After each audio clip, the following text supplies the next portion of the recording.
Для первого приспособления или хитрости нам понадобится один кусок 40-й 40 на 40 профтрубы и один кусочек 25-й профильной трубы квадратной.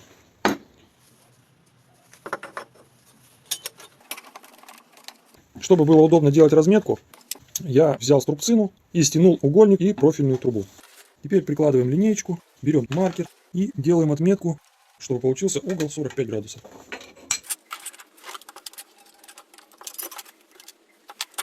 Должно получиться примерно вот так вот. Откладываем эту заготовочку пока в сторону.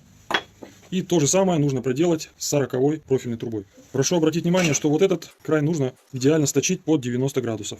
Один будет под 45, другой будет под 90.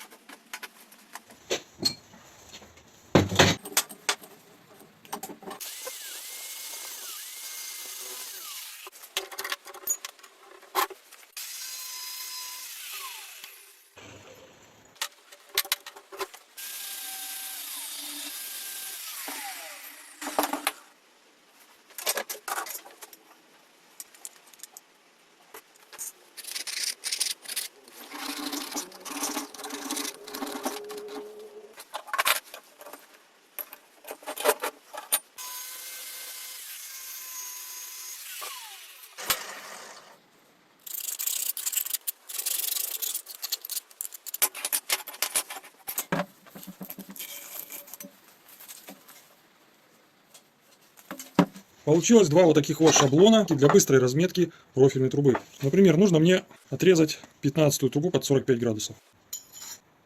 Вот так одеваем. Прорисовали с этой, с двух сторон. Теперь переставляем вот таким вот образом. Все, разметочка готова. Дальше нужно нам 20-ю трубу. Да не вопрос. Ставили. Нужно нам разметить 30-й уголок. Не проблема. Размечаем. Нужно нам по 90 градусов его отрезать ровно. С этой стороны. Раз. Раз. Для большего удобства, если у вас профтрубы, например, 6-метровые, длинные, можно просто взять и при помощи болгарки удалить вот эту вот часть. То есть ее обрезаем, и тогда вообще очень быстро можно прикладывать. Просто хоп, приложили в любом месте абсолютно. Не надо его просовывать.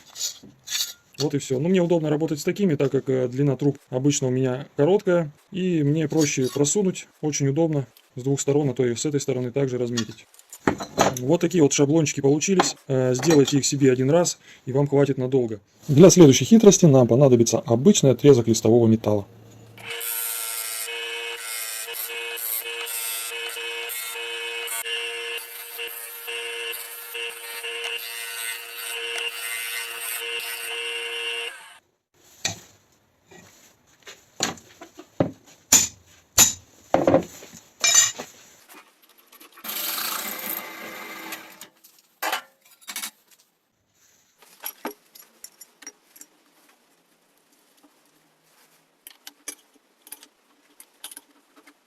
Вот такая простая подошва на болгарку получилась. Нужна она для идеального прямого распила профильной трубы.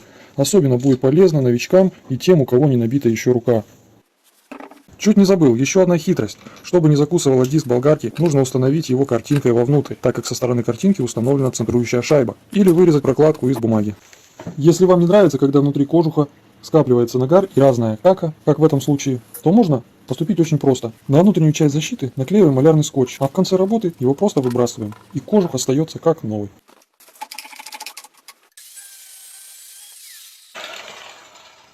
На сегодня у меня все, надеюсь, был вам полезен. Всем спасибо за просмотр. Кому понравилось видео, ставим лайки, подписываемся на мой канал. Всем пока-пока.